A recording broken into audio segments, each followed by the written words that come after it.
Fuyani haifuako anao zao ny vokan'izao zakao. Amen communication. Amen communication.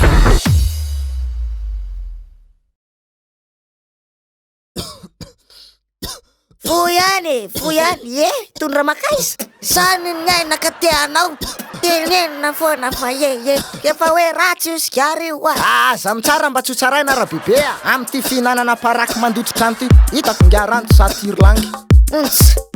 Salamery tompoko vavy sy tompoko lahy, manasa-panajana ny Ramatoa sy Ranga, manaraka kilasy taba amin'ny radio sy tele, mantsika manam-panaza zay tan'olon-dehibe.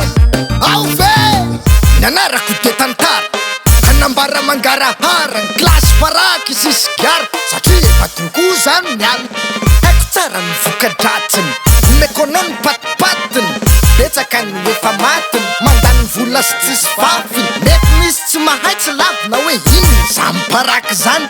Izy io tompoko de ravina zava maniry avy amin'ny tany. Ny vokatra avy amin'ny paraky ity raha amin'ny teny vazaha de produit na ampahany na vatany na raviny na vakany. Akora fototra nampiasainy ary natao voana sy hafanany. Hotsetsefona na arabaka toy ny sigara iara mahafantatry. Teneny de betsa afaka tongo-bolo fa ny paraky fofo misy daholo. Misy sa sy ny sisa ka ity misy hafatra hoatsika voarara. Eto Madagasikara ny manao publicité na ny fehiana manome tombon-dahiny ny sigara sy ny paraky. Aoka zava-tsara toraky zany de tsy azo ekena. Eto amin'ny firenena ny fandraisana fepetra izay mitona ny rehetra na mivatana na angolaka ka mampirisika ny olona itsoraka. Tsara ny manamarika fa voararany lalàna manan-kely ny mivarotra sy mampivarotra sigara paraky amin'ny ankizy-kely. Latsakiny valy 80 taona ka aoka isika mba tsy hivoana. Raha ny tokony ho izy tsy maintsy moa zany fa izay ny didy ny toeram-pivarotana sigara sy paraky. Tsy maintsy asina soratra manokana ho an'ny mpamaky hoe tsy azo atao ny misera sora amin'ny era moins de 18 ans.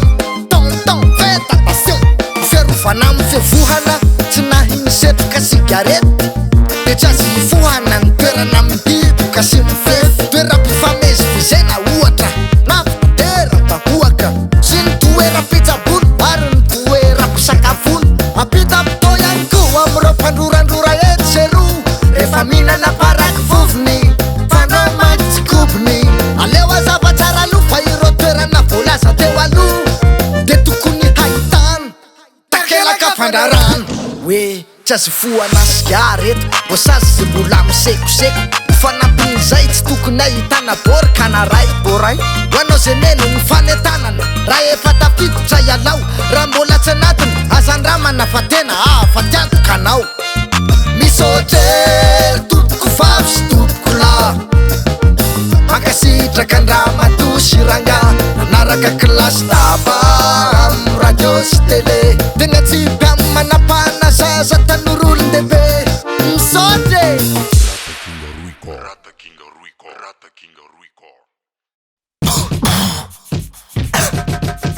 Fuyani haifuako anao